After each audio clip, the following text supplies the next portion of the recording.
여름 휴가를 보내느라 영상이 많이 늦었어요. 간만에 준비한 이번 영상의 주제는 자바스크립트를 배울 때 특히 많이 듣게 되는 비동기 프로그래밍입니다.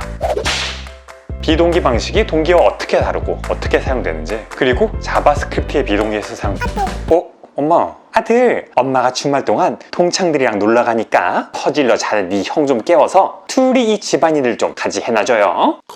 에휴, 이 인간은 해가 중천인데. 형, 일어나봐. 엄마가 집안일 맡겨줬어. 내가 분량 비슷하게 역할을 안 했으니까 얼른 같이 하루 끝내자고. 어우, 귀찮은데.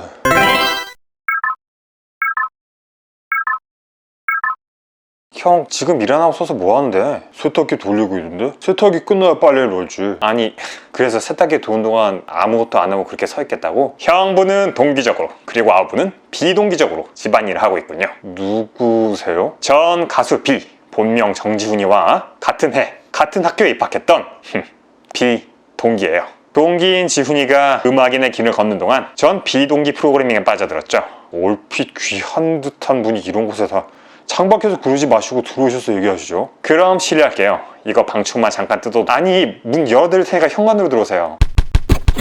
형분께서 비동기적으로 일하는 방식을 배우신다면 지금처럼 동기적으로 작업할 때보다 훨씬 부지런하게 집안일을 처리할 수 있는 동기부여가 될 수 있을 거예요. 동기? 비동기? 먼저 둘이 어떻게 다른지 자바 코드를 통해 알아보도록 하죠. 배달부가 짜장면을 배달하고 주문자가 배달된 짜장면을 먹고 배달부가 다음 장소로 이동하는 코드예요. 각각을 수행할 때마다 짜장면 그릇의 상태가 출력되죠. 먼저 동기적으로 수행하는 코드를 살펴볼게요. 짜장면이 배달되면 이 주소의 서버에 요청을 보내서 2초 뒤 식사를 마친 뒤에 그릇 상태를 받아오게 돼요. 코드를 실행해볼까요? 배달 시에 짜장면이 담긴 그릇, 그리고 식사 후 빈 그릇, 그리고 다른 배달 장소로 이동할 때 빈 그릇이 출력되죠. 주목할 건 이 코드들이 순서대로 실행된다는 거예요. 동기적으로 동작한다는 걸 가장 쉽게 이해하려면 코드가 반드시 작성된 순서 그대로 실행된다고 생각하면 돼요. 그럼 비동기 코드는 어떤 걸까요? 이 둘은 동기 때와 같은 함수를 사용하는데 짜장면을 먹는 함수가 비동기 방식으로 짜여있어요. 코드가 얼핏 복잡해 보이죠? 이 문장을 출력하는 부분이 핵심이에요. 이걸 실행하면 어떤 결과가 나올까요?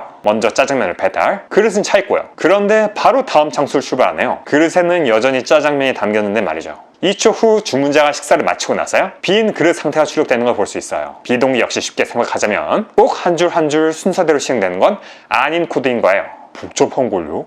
왜 굳이 헷갈리게 비동기 코드를 쓰는 거죠? 현실 세계에 적용해서 생각해봐요. 만약 동기 코드에서처럼 짜장면 배달부가 시킨 사람이 짜장면을 다 먹을 때까지 기다렸다가 식사가 끝난 후에야 그릇을 가지고 다음 장소로 이동할 수 있다면 어떨까요?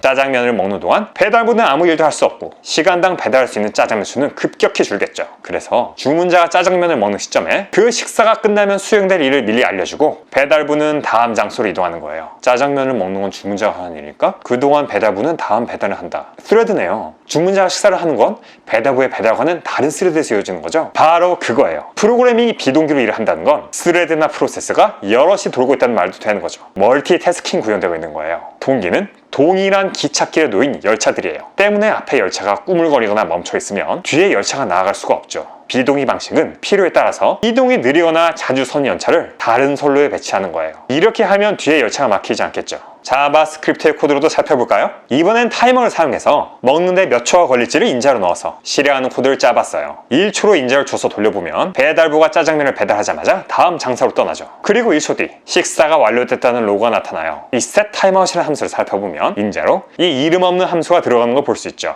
이만큼의 시간이 경과한 다음, 즉 비동기로 주어진 일을 다 마친 다음에는 이 함수를 실행하도록 추후 업무를 맡겨놓는 거예요. 이걸 콜백 함수라고 해요. 다 드신 후에는 식사 완료라고 콜백 해주세요 라고 주문자에게 알려주는 거죠. 자바스크립트는 싱글 스레드, 즉 스레드가 하나만 돌아간다고 배웠는데 어떻게 그런 비동기 작업이 가능하다는 거죠? 좋은 질문이에요. 많은 사람들이 헷갈려하는 부분이죠. 먼저 이 코드를 한번 볼까요? 5명의 대식가에게 짜장면을 배달해요. 이 서버로부터 응답을 받는 걸 식사를 하는 과정으로 간주합시다. 서버는 랜덤으로 1초에서 5초를 소요해요. for loop을 돌리면 동기적으로는 이 순서가 되겠죠. 하지만 실행해보면 이것들이 먼저 출력이 돼요. 그리고 이 남은 콜백 함수들이 서버에서 무작위로 먼저 응답받은 순서에 따라 식사 완료를 선언하는 것을 볼 수 있죠. 자바스크립트는 웹 브라우저나 노드.js의 자바스크립트 엔진에서 실행돼요. 이 엔진에는 자바스크립트를 돌려 하나의 스레드, 자바스크립트 함수 전용 특급 선로가 있죠. 선로라면 먼저 들어간 게 먼저 나오는 큐 형태인데 함수는 나중에 나온 걸 먼저 꺼내는 스택으로 처리되는 거 아닌가요? 맞아요. 다른 포함 레벨의 함수들이 처리되는 순서는 역순이죠. 하지만 같은 포함 레벨에서의 함수들은 순서대로 처리되니까 오늘은 이 주제의 이해를 돕기 위해서 같은 레벨에서의 함수들을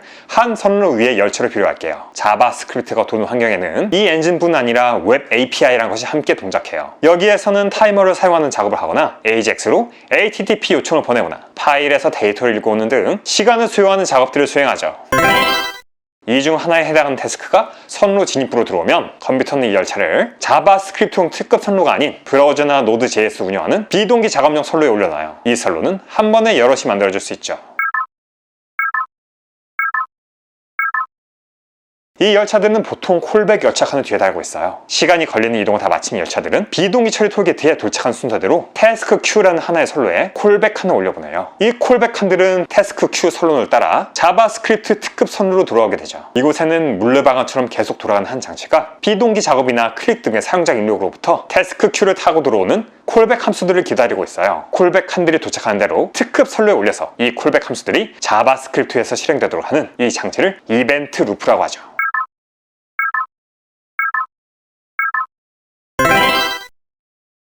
시간이 걸리는 작업들을 분리된 선로에서 처리하면 특급 선로가 담당하는 브라우저 화면이 얼거나 버벅거리는 일을 방지할 수 있겠군요. 근데 순서도 뒤섞이고 함수가 다른 함수에 들어있고 하는 모습이라 보기가 좀 머리 아픈걸요? 맞아요. 실전에서 비동기로 해결해야 하는 문제들은 훨씬 복잡할 때가 많죠. 대학교에서 한 학생의 고등학교 3학년 당시 수학 교사를 찾아내는 코드를 작성한다고 생각해봐요. 먼저 학교 서버에 학생 학번을 보내면 학생의 신상 정보를 얻어오는 함수에 그 받아온 정보로 뭘 할지를 명시하는 콜백 함수를 인자로 넣어요. 그 콜백 함수는 학생의 정보에서 주민번호랑 그 학생이 다녔던 고등학교 이름을 뽑아내서 해당 고교의 데이터베이스 주소를 조회하죠. 그 주소로 뭘 할 건지를 역시 콜백 함수로 넣는 거예요. 이 함수에서는 이 데이터베이스 주소에 아까 받아왔던 학생의 주민번호를 보내서 이 학생이 수강했던 수업들을 받아와요. 역시 콜백 함수를 통해 이 수업 목록에서 고3 수업이란 수업의 코드를 찾아낸 뒤 이 코드로 수업 정보를 받아오는 함수를 실행하고 마지막 콜백으로 여기서 교사 명을 뽑아내 출력하죠.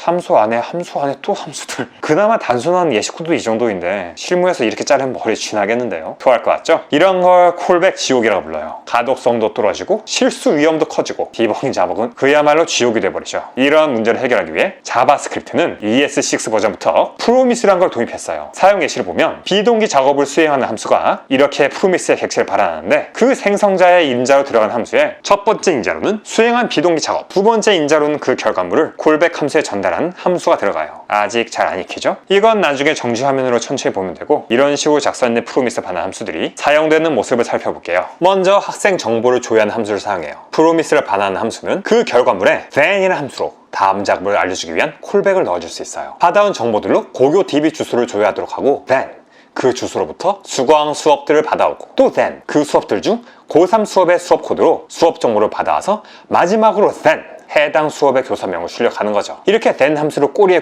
있는 체인이 방식으로 비동기 작업들을 순차적으로 처리할 수 있는 거예요. 프로미스라 비동기 작업을 마치면 then 이 콜백을 수행하라는 약속인 거군요. 여전히 좀 복잡한 감은 있지만 확실히 콜백 지옥 때처럼 어지럽진 않네요. 훨씬 직관적이죠. 단 프로미스는 파리필 등의 라이브러리 없이는 익스플로어에서 동작하지 않으니 주의해야 해요. 좀 더 쉬운 방법은 없을까요? 전 아직도 복잡하고 장황해 보이는걸요. 고맙게도 자바스크립트 ES7에는 Async Await이라는 기능이 추가됐어요. 프로미스로 작성한 코드들을 한층 간결하고 직관적이게 실행할 수 있게 됐죠. C#이나 Dart 같은 다른 언어들에서도 사용되니까 자바스크립트 개발자가 아니더라도 알아두면 유용할 거예요.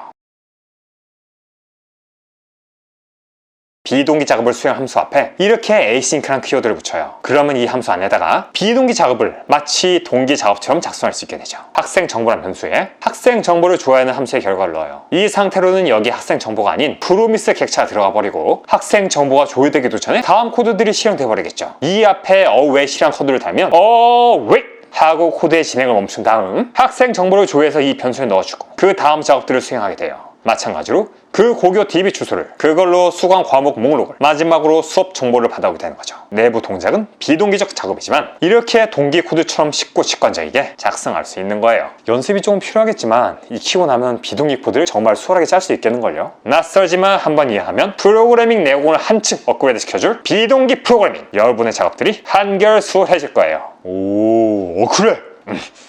형 신발은 왜 신어? 어디 가는데? 나 PC방 갈 거야. 아, 뭐라는 거야? 그럼 집안일은? 그건 너한테 비동기 콜백으로 넘겨주면 되지. 쓰레기 같은 형 새끼야! 알겠나요? 뭐라 남의 집에 들어와서 결국 민폐나 끼치고 안 꺼져! 아, 깜짝이야! 질투하세요?